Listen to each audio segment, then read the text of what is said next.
Good morning, Wham Fam, and welcome back to another action-packed season of Wine About Movies, the only bicoastal podcast pairing wine and film. You are tuning in to Season 2, but here with me, here with you, across the country, the world-famous... Hey guys, Chel, so happy to be back. If you didn't listen to Season 1 and don't know who I am Chelsea, the wine half of this podcast. I'm based in New York City, and I have a blog called Chel Loves Wine, and an Instagram and YouTube, and this podcast that I share with Brendan, who's based in LA.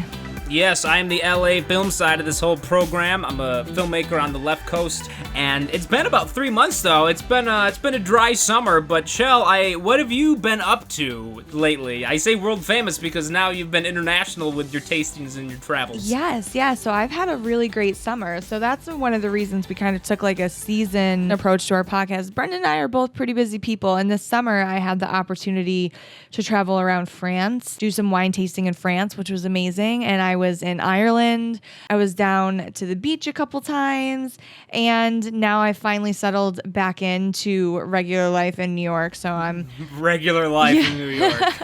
Was able to get some amazing content while abroad. I was in Lyon. You have not been to France, correct? No, I have not been to France. Yes, well, it was my first time to France, and I was in Lyon, and I traveled to Beaujolais, which is the wine region just north of Lyon, and I did a little bit of Burgundy. So I'm going to be bringing some cool posts coming up about that. And then I was in Ireland for a wedding, and I think you remember I studied abroad in Ireland in college. Oh yeah, Gaelic girl. Yeah, so this was like kind of a little homecoming. I'd never been there with my boyfriend before, so I took him to my old apartment I used to live at and all of the fun little food places I used to go to. And then we got to see some cities that neither of us had been to before. So it was a really fun 5 rainy days in Ireland. And now I'm back. Welcome back. I've got a vacation planned myself too. That's another thing. Later on in the summer, you took your vacation. Mine's coming up in about 2 weeks. Chel, have you heard of Burning Man? I have, and I'm so jealous you're going. It's going to be quite a trip. Are you going with experienced burners Yes, who can I am going lead you through? Our group's name, I'm part of a gang. It's called Stellar Dusty Moon. So I love, but the mooning is because I guess a lot of them were assless chaps. So the moon is, so it'll be get it Dusty Moon, Dusty Bum because it's in the desert. Oh, I get it. That's fun. The first thing you do when you get out, you have to like roll around. I've heard that you have to become one with the playa, so they make you roll around in the dirt if it's your first time there. I'm excited. I've always wanted to go to this. So Dirty 30. I just turned 30, so it seems rather fitting for the age. That's awesome. I'm honestly so jealous. I think everybody's going to want a full report back because it's like a very interesting experience, like mentally, physically, like, and spiritually, because you're testing yourself, like being in the desert for a week, like with no communication with the outside world really. But you get to do all these cool spiritual things. Like I know there's a spot where you can like write down things that your past you want burnt, and they like burn this whole temple at the end, and it has all of these like negative memories in it. And I also know there's a lot of like nudity and bartering and like sex and like crazy stuff that happens too. So I think it's going to be like a really cool experience because I've never met anybody that's actually went to Burning Man. So I'm excited. Cool. I'm glad I can be your pilgrim into this wild west. Yes. I'm very excited. I am too. Well, did you do anything else prior this summer? Like any big projects you're working on? Anything that's been keeping you busy? Since we talked last, I think the last time we did the show, Steve Ellis was our guest for 2001: A Space Odyssey way back in May. Yes. I think the film had posted by then. If you hadn't seen it, it was called 2019: A Home Odyssey. It was a sort of which is so good, guys. You liked and if you've watched 2001: A Space Odyssey, like it was so good, but like 2018 of it was like very cool. It was very contemporary because Hal, for those that have seen the film, the contemporary Hal is Alexa, Amazon Echo that's always listening to it. Check it out, it's fun. I finished another short film called Funeral for a Gun, and then after that I did a short form piece for an emerging brand called Challenger Hair Care. It was a hair gel commercial disguised as like a chase scene in the desert. Yes, I saw that. And I believe that one of your stars on that is a guest this season. So is a guest this season, yes. So check out Janelle Marie. Check out Challenger, the best hair product money can buy. Chel, it's not just for guys. You can try it too. All right, I'll pick some up. It's been a busy summer for both of us. We've missed you guys. It's been fun. And this week, biggest movie of the summer, Mission Impossible Fallout. I know. This is literally the biggest movie of the summer. It's the biggest one of the franchise thus far. It's action-packed, and the only way we can do this one justice, folks, ladies and gentlemen, as you know, we grab a bottle, a very special varietal for each one of our pictures. Chel, what are we popping this week? This movie was action-packed, had me on the edge of my seat, and I was like, what is a wine that gives me those same feels, you know? So what I ended up pairing this with is a GSM blend. So GSM Blend stands for Grenache, which is also called Grenache if you're in Spain. The S is Syrah or Shiraz, like goes by too. And then the M is Mourvedre, which is all red grapes. This is a red blend. It's mainly found in France. It can be found in Spain. It can be found in Washington State. In Paso Robles. How do you say it? Paso Robles or Paso Robles? Paso Robles. Paso Robles, California, or in Southern Australia. The one we picked out today is from France because in Mission Impossible, a big part of this movie takes place in Paris. Yes. So I was like, let's just do a French movie. But the thing I love about these wines is that they're big and they're bold. And the Grenache in these blends gives you like this fruitiness and a little bit of lightness and softness. But then when you get the Syrah and the Mourvedre, it gives you like the structure and the tannins and that like, whoa, like it really attacks your mouth. So that's what I love about this kind of wine. It's like you never know what you're going to get. It's like always just like something new when you're drinking it. I think they're so fun. And that's kind of how this movie made me feel. Like this one felt different than the other Mission Impossible ones. Even though they're all Mission Impossible, they're all a little different. So I think this blend kind of like speaks to that. So what are you thinking? I'm curious. I've about to sip. I guess I forgot the third letter. I only got a GS on this one. But that's okay. Let's see. That's okay? Yeah, that's all right, okay. Well, let's see. You're just missing the Mourvedre. And they only add that grape because it's like a big, bold... Are you aerating properly? This wine will definitely need to be aerated. I've given it a good little swirl. Okay. I stuck my nose pretty far on there. It's not a subdued smell. It's just not as aromatically enticing as the last ones. But the sip, it's light on the tongue. It's great. It's kind of acid. It's got a pinch, I think, of acidity. So I don't want to totally chug it, but that's nice. Is it making your tongue feel weird? Are you getting that like cat tongue feeling? It might be because you're missing the Mourvedre, that you're not getting like the structure that a typical GSM would give you. Yeah, the structure as in sort of like that velvety. Yeah, so the velvetiness is like a softer tannin. What this wine will give you is kind of like that like structured tannin. Like when you really drink it, it kind of like lingers in your mouth, like that dry feeling. I got a little bit of it. Yeah. I got a bit. So I've had more, but yes. Well, the Petite Syrah is like something that'll really give you that. So this is kind of like if you had like the whole GSM, it would give you that like structure and that like you drink it and it kind of like smacks you in the mouth and you're like whoa. But it's like still nicely blended. It's like harmonious at the same time. Yeah, I would love to get the bottles, the varietals independently and mix them up and see if that would. Have you ever tried doing that? I have never done that because I don't know. I've never done that. I've never actually found a Mourvedre either. Like it's like a single varietal of it because I feel like it would be really aggressive. Gotcha. Oh, I'd like to try it. I know it'd be right up your alley. I wonder if because I've had a blend once or twice before on the bottle. I don't know. Maybe somewhere it said what it was comprised of, but that's fun to know that exactly what your blend is of. Most blends will tell you what they're part of. It'll be like 10% Merlot, 50% Cabernet Sauvignon. Like it'll give you some, but usually GSM is just like Grenache, Syrah, Mourvedre. Like that's like the typical. Is that maybe like a Chel blend? Is there like a Chel brand of blends coming up someday? Like there totally could be. Like I love a good blend. Like there are California red blends, there are Bordeaux blends, there are GSMs. Like a lot of people blend grapes to get the style they're looking for. So you could 100%, you don't have to make a single varietal wine. You can make a blend and have something that's better than a single varietal wine. And sometimes people will do that if their harvest isn't what they want it to be. Like say all of their Cabernet Sauvignon didn't produce as much as they wanted to, or it was not as flavorful as they wanted it to. They might add some other grapes in there to give the wine the structure they're looking for so that they can get the type of wine that they want for that vintage. To sort of balance it out. Oh, okay. If one came up kind of weaker in one regard, it's like filling it out. Okay, that serves a purpose then to achieve a desired taste or like body or composition, whatever you might call it. Exactly. Oh, that's neat. Yes. All right. It's not just just a mishmash, a hodgepodge of whatever's lying around. Exactly. The half-empty bottles. Yeah, there is a method behind the blending madness. This one's decent. I could dig it. I can't wait to try one with the M. I just wish that there was a way to preserve these red bottles longer, so like I could keep it and try it in 2 weeks. Do you know what I need to get you? You need to get a Coravin. I'm doing a post on them. It'll be out a week after this podcast is up. Coravin, it is this sorry, I have a tickle in my throat. It is this amazing tool that has a needle and it pierces the cork, and then it uses a gas to like pump the wine out. So you can take just the glass of the wine. You don't need to open the whole bottle, because then the cork kind of like reseals itself because the needle is so tiny. And then it uses like argon gas, I believe, and it just like sucks it out. And so like I poured myself 1 glass of wine tonight from a really nice bottle that I didn't want to open all the way. Oh, okay. That's cool. I would love to get that, just because we do do all these. Yeah, I will look into it. What's it called one more time? A Coravin. A Coravin. All right, I'm on it.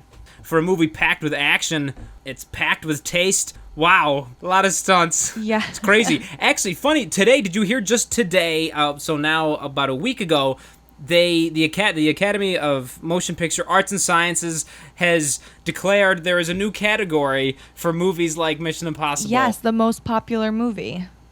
Which is the dumbest category ever. Oh, I think it's fun. I like it. It's fun. But what about a movie that's popular and is quote-unquote good? Because one, inherently, now you're implying that all the other movies that are nominated that year, at least most of them, aren't popular. Well, that's usually what happens, is it not? It is, but what about... People make Oscar bait movies, and like movies with big budgets don't win Oscars because they have big budgets. But what happens when you get a movie? Because it's going to happen. They're not going to be another Lord of the Rings, but you take a movie like Lord of the Rings or Titanic or... I can't think of another crazy box office success that also won Best Picture, but like La La Land. I think it did well in the box office. It did well, and it was a 90-second Best Picture winner. Yeah, I think they're gonna try it out. And it might disappear. You never know. I think hopefully maybe it'll rotate. Maybe it'll do like a rotating category this year. Yeah. Since Tom Cruise can't earn an Oscar, he has to make himself an Oscar. Yep. Which is good, because that's why I think it should be stunts. They should totally do that would be a category for stunts. That would be That would be awesome, because he did break his ankle filming this movie. Reportedly. But before we get into it, we have a new segment this season, guys.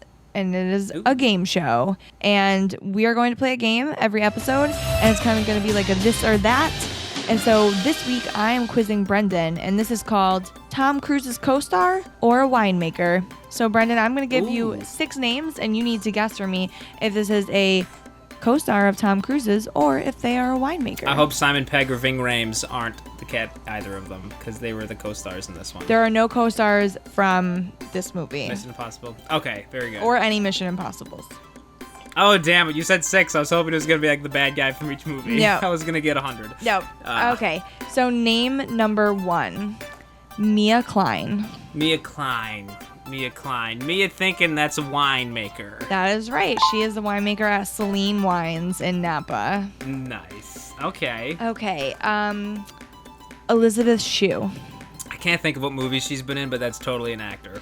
Yep, she is in Cocktails, and she is Jordan Mooney in Cocktails with Tom Cruise. Cocktails? What is the heck is that? I've heard of that That movie. is an old Tom Cruise movie. I think like 1990, maybe 89. I don't know. It's like an older one. Wow. Yes. John McPherson. John McPherson sounds like a bomb actor name, but it doesn't actually come to mind. So I'm gonna have to go with wine this time. You're right. Boom! 3 for 3. I thought I could trick you with John McPherson because it sounds like an actor's name. It does. It sounds like a super actor right, name. but he is the winemaker at South Coast Winery in Temecula. Oh, all right. Well, that's a local. Yes. Maybe I've bumped into him. Paul Draper. Draper doesn't sound very Hollywood at all. I'm gonna have to go with wine on Draper. It is. He is he's a winemaker at Ridge Vineyards. Thanks, Draper. No offense. Okay, Miranda Otto. Miranda Otto. Yep. Miranda Otto. I don't know that one, so I'm just gonna throw it out there and say movie actor, character, performing talent. You're a good guesser. Yes, she is actually in War of the Worlds, and she's only in the last scene, and she is Tom Cruise's wife at the end of War of the Worlds. Oh, because I was gonna say, because Dakota Fanning is the name of the little girl in the movie, like the main daughter. Yes. I think that's Dakota Fanning. Yes. Okay, and last one, Richard. Let's do it. Richard Masur. Pryor. No, Richard Masur. Richard Masur. That's such a sexy wine name, Masur. Are you kidding me? That's that giveaway. Richard Masur's got to be a winemaker. Wrong. He is in Risky Business, and he has a character Rutherford in Risky Business. I haven't seen Risky Business. Is that the one where he slides across the floor in his son or friends? Yeah. You've never seen it, so that's the one you got wrong. But you got 5 out of 6, which is very impressive. That ain't bad. That ain't bad for not actually knowing any of the people. That's true. Not like Simon Pegg, who's like in all the Mission Impossible movies, you know. I wonder when he came in. I think he and Ving Rhames, I think, has been there since the first one. I think Simon Pegg is an addition ever since the third one. That's when, because they did one. You're so good. That was one of my fun facts for the movie, is that Ving, who plays Luther, has been in every single Mission Impossible, and Simon Pegg has only been in every one since Mission Impossible 3 in 2006. And straight confession, the only one of these movies I've seen more than once, now besides this one, I've seen it twice, is the first one. I've only seen the rest of them once. And I'll get into why shortly, but yes, that's just from my movie knowledge. Bam. Well, look at you. Hollywood's doing something good for you. I get a star. Just not one on the Walk of Fame.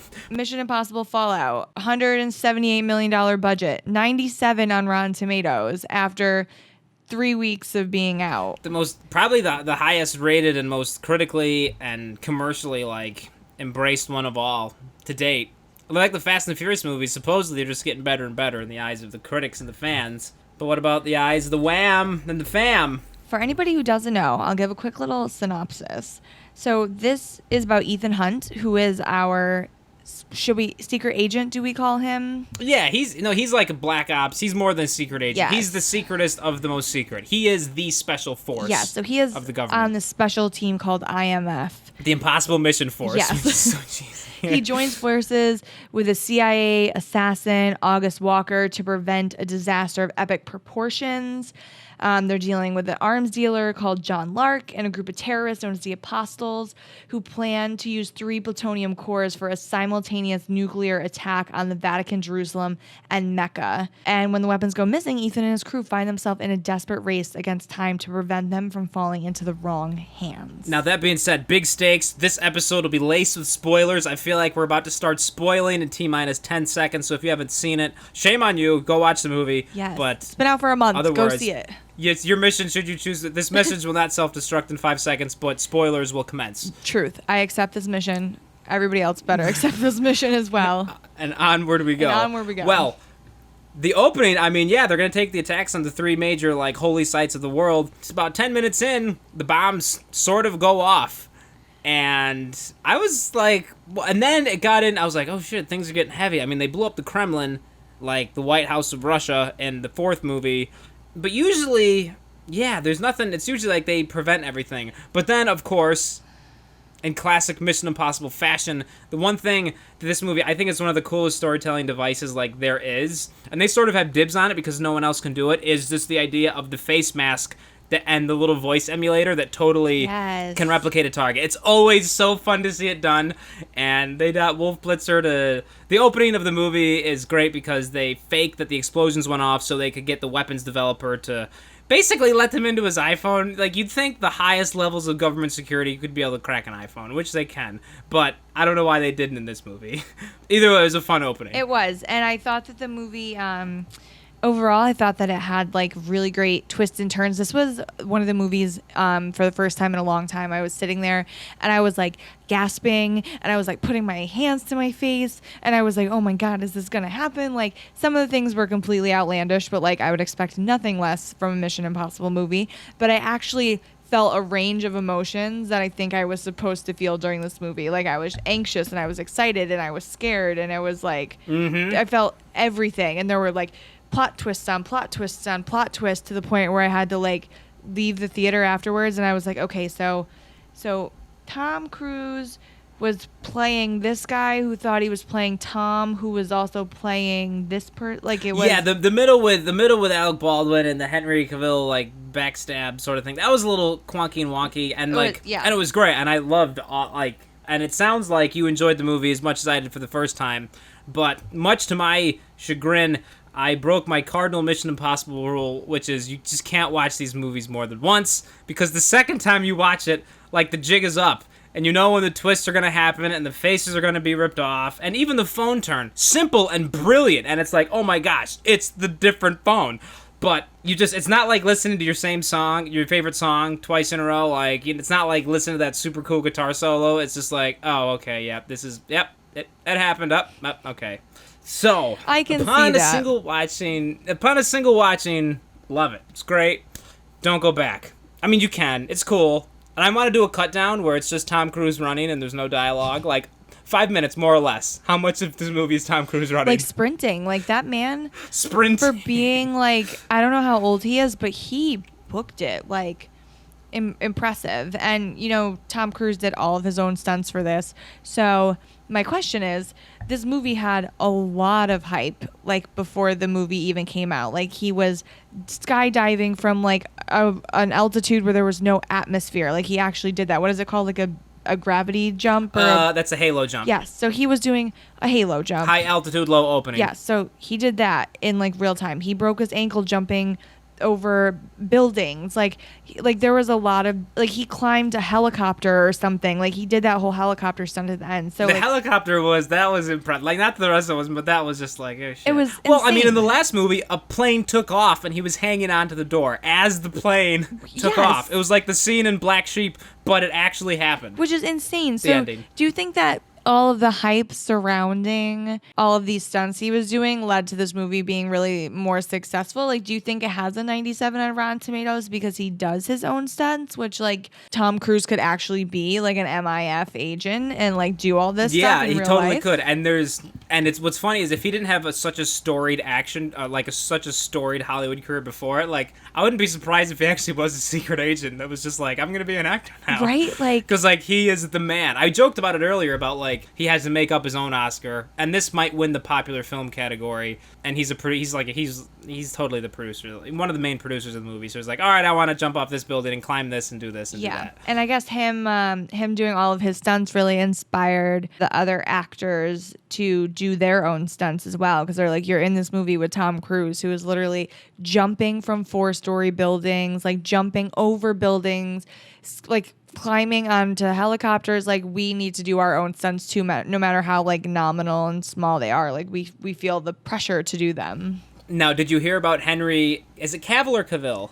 I think it's Cavill. Cavill. He's Superman. He's Superman. Yeah, Superman. Henry Cavill. He's sexy. He actually wanted to do a Halo jump too, but like the day of the shoot, I guess Tom Cruise just told him, no, you need special training. Really? The Halo jump is probably the most, because, like, visually, how do you capture it? The only other movie I've actually seen skydiving in is Point Break, directed by Catherine Bigelow, starring Keanu Reeves and Patrick Swayze. It's the coolest surf movie there is. Have you seen Point Break? Maybe. Okay, it's late. It's probably early 90s. It's probably mid-90s, I guess. It's definitely before The Matrix. It's super cool. Keanu Reeves is like an undercover cop, and Gary Busey is like his boss, and it's ridiculous. But Patrick Swayze is the leader of a surf gang who are also bank robbers. They jump out of a plane in that, and it's the only other movie where I've ever seen that type of stunt executed. But in this one, it was so much more precise. Like, he, like, hovers into a close-up, and it's just like, yeah, his aerial body control is, it's insane. Like, I wonder how many jumps. I think he only did it once, but he must have had, like, a lot of training. Did they have to train the cameramen to do the jump with him to get the footage? I don't know. Was it one take? I think he only did it once. The fact that he managed to stay in frame, like, in the camera the entire time. And that brings me to, like, my other point. Like, my only other real big gripe of this is that, like, the stunts are so intense, I can't even tell if it's real or not, because supposedly he does all of his own stunts, but these stunts are just so extreme, I don't even believe they're real. And I spent half the time watching the movie thinking, all right, which cars are fake? Where is it not real? I was taken out of the movie because it was so extreme. Yeah. I did a little quick research here. He performed the jump several times. And in order to film the sequence, which had to take place at sunset, he's also 55. I like to note the 55-year-old man jumped out of the cargo plane during a 3-minute window necessary to get the lighting right alongside a cameraman who crews had to position himself in midair, all while managing to survive and succeed at one of the most dangerous things a person can possibly do, because he was 35,000 feet. So that's an average of 5 miles straight up. And normal skydiving takes place at around 13,000 feet. So it was real then, because he is so low when he finally pulls the chute. Yes. It's insane. Like, I can't believe they let him do it. I can't believe it either. It's insane. But I did feel that similar feeling when, like, they have this crazy car chase in Paris. And I'm like, is he actually driving through these streets? Like what is real, what is not? Like, yeah, like the turning circle. Yes, like going. He's going clockwise, and the cars are counterclockwise. Which is like one of the biggest roundabouts in the world, like one of the busiest roundabouts in the world. Oh my gosh! And that's the thing. I remember watching one of the first movies that I really watched a lot of special effects and making of and all stuff. Were the Matrix trilogy and the Matrix Reloaded. There's have you ever seen Matrix Reloaded? A long time ago, but I did. I don't know how well you remember it, but there's a shot where Trinity has the keymaker on the back of her bike, and it's during the crazy chase freeway sequence, and she's driving in reverse down the freeway, and in this case it was a freeway that they built in Australia. They shot the whole trilogy in Australia, and it was a 2-mile freeway that they built just for the movie, and she's weaving between cars, and and she's actually driving against traffic, weaving between cars. It wasn't the actress who played Trinity, it was her stunt double, and it was like a dummy on the back seat, like a dummy person instead of... But anyway, some of the cars they placed in there were fake. So, like, during that crazy reverse chase sequence, and the whole time he's riding the bike without a helmet, horribly unsafe, I don't care who you are. I couldn't tell, like, he was obviously riding the bike, but were the cars really there? Were they not? It was so extreme. Yeah, it didn't take me... The first time it didn't take me out of the movie, because you're just like, how can this keep getting up there? But the second time, I was wearing my thinking cap, and I was like, Yeah. But it's probably all real, and the joke's on me, and I... Knowing Tom Cruise, it's all crazy. Real. Yeah. He climbed the Burj Khalifa.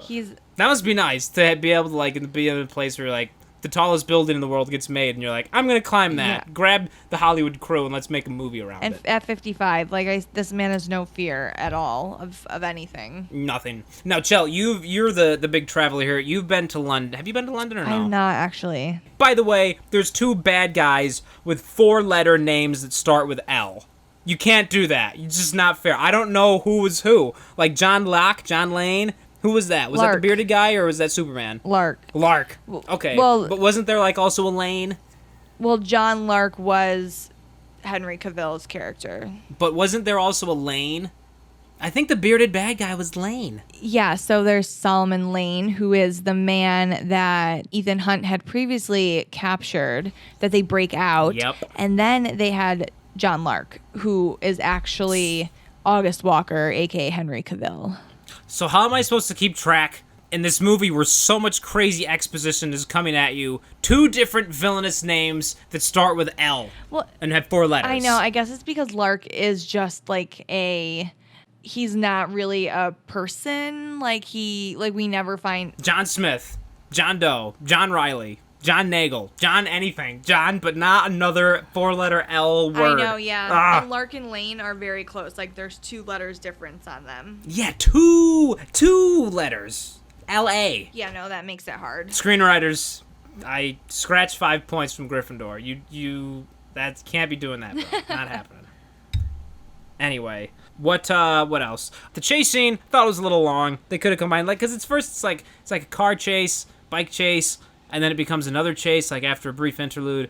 There was a long break in between them, and then it becomes a foot chase, and it was kind of anticlimactic. The ending was still cool. I mean, it was all really good. Like, it's hard to tear apart action. I agree. Impossible. Like, the whole thing was like a big chase scene, but like the ending in the mountains and the snow and all this stuff was crazy. I mean, it was so outlandish. A helicopter chase. They had a premiere there. They had a screening of the movie on the landing where they fought, and like 2,000 people climbed up that they free climbed. I don't know about free climbed, but they scaled the place where they were climbing at the end to watch the movie on top. Insane. That's insane. Yes. Because that was like It's very a sheer insane. cliff in the Middle East, like on a mountain, like insanity. But I also did love like how his wife was in there and like how that all kind of tied in. Yeah. Like, I don't want to tear this movie apart anymore. It was super cool. See it in IMAX. You can't see it twice because, like, the jigs... Well, you've probably seen it already, hopefully, if you made it this far. If you haven't seen it, I don't think we're too explicit. Actually, I think this was a relatively spoiler, quasi-free episode. Like, we dipped in, but... yeah, we stuck our toes hopefully- in, but we didn't, like... This wasn't, like, Wine About Movies is not an analysis. No, not at all. It's like a personal thought recap, like, should you go see this, should you not? And I give Mission Impossible Fallout, I give it 4 out of 5 wine glasses. I think everybody should go see it. It's such a good summer blockbuster hit. Christopher McQuarrie is the only director to direct more than one film in this saga. And I wonder if they'll just sort of carry it on like that. I can't think of who the director is that did the last Harry Potter movie, but I feel like he did like the last 3, and there was another director who did one before that, and then he did the one before that too. So it's one of those things where, like, and Rian Johnson, who did Star Wars Episode 8, he actually got a whole friggin' trilogy of Star Wars movies to himself. Indiana Jones, the new one, just got bumped back like another 2 years. Oh, damn. You got any other thoughts on the Mission Impossible, on the franchise, on the film, on this fine red wine blend here, or the GSM? Get some Mourvedre. Mourvedre. Yeah, don't just get a GS.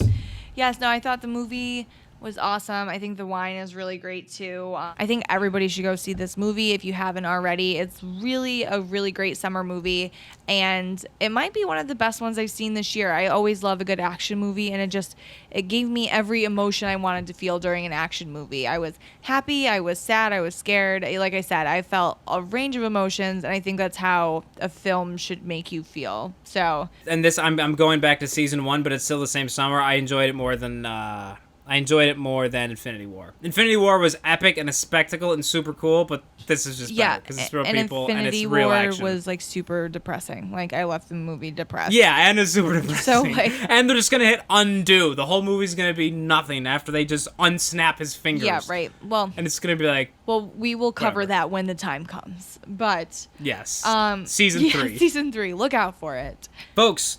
This is it. This was a sneak peek. We got the next season coming back. The rest of season 2 is kicking off in September. Yes, September, probably September 12th. Yes, and we have a really fun season lined up for you guys. Brendan and I are going to be hitting some of the summer blockbusters that came out for the first couple weeks, and we're going to be diving into some oldies but goodies. Yeah, we always give you a nice little wine lesson, so we Yes. thought maybe give a little bit of film context too. Yes. How has the medium evolved over the decades? Which I think will be really cool because you are so knowledgeable in the film department, and I learned so much about film and movies when you dive into stuff like this. So we're going to do a little bit of that, and then we're going to be hitting all of the good movies that are coming out around Christmas time, like Mortal Engines, Mary Poppins. We have a lot of good ones lined up, and then hopefully we're going to be bringing some video content to you guys this season from Sundance Film Festival. Oh yeah, we're booking a flight. In fact, I already got us a house in Utah. Perfect. That's My uncle just moved like next door. It is perfect. Oh, like that's it really amazing. worked out. because that's in Yeah. January, so hopefully we'll be giving you guys some video content, and then of course we'll be covering the Oscars, the best award show of the year, and that'll be capping off season 2 for us. So we're really excited for what we've got lined up, all the wines, all the movies, a lot of awesome stuff coming your way this year. And if there's anything that you have in mind, please, of course, let us know in the comments below. Follow us on Instagram at WineAboutMovies. We're getting the Facebook page going, too. The next episode is not coming for probably another couple of weeks. This was just sort of a smash and grab. Welcome back. Happy summer. Yes. Hope you're enjoying it, too. Keep cool. Wear your sunscreen. Chel, what's the forecast in New York? L.A., it's balmy and hot as ever. It's But same here. It's like 100% humidity and like 95 degrees. So I'm Nice. Don't miss excited that. for the fall to come. If you guys would feel so kind to make sure you subscribe to us on iTunes, give us a 5-star rating, leave us a review, say all the good things about Wine About Movies. Hopefully we'll have some giveaways for you guys this year for those of you that are subscribers, and it's going to be super fun. Thank you for checking this out. It's good to be back. We'll see you guys again fairly soon, depending on when you listen to this. But in the meantime, get your what's the tool, Chel? Because I want to cork this, but now I got to finish it because I don't have one. What's the Corvin. tool? A Corvin. Get a I'll Corvin. link Save the them. I'll bottle. link them down below. This has been fun. Enjoy the rest of your summer, and we will see you in another couple of weeks. Yes. And September until 12th. then, Set your reminders. We'll see you then. click it. Take care, everybody. Bye.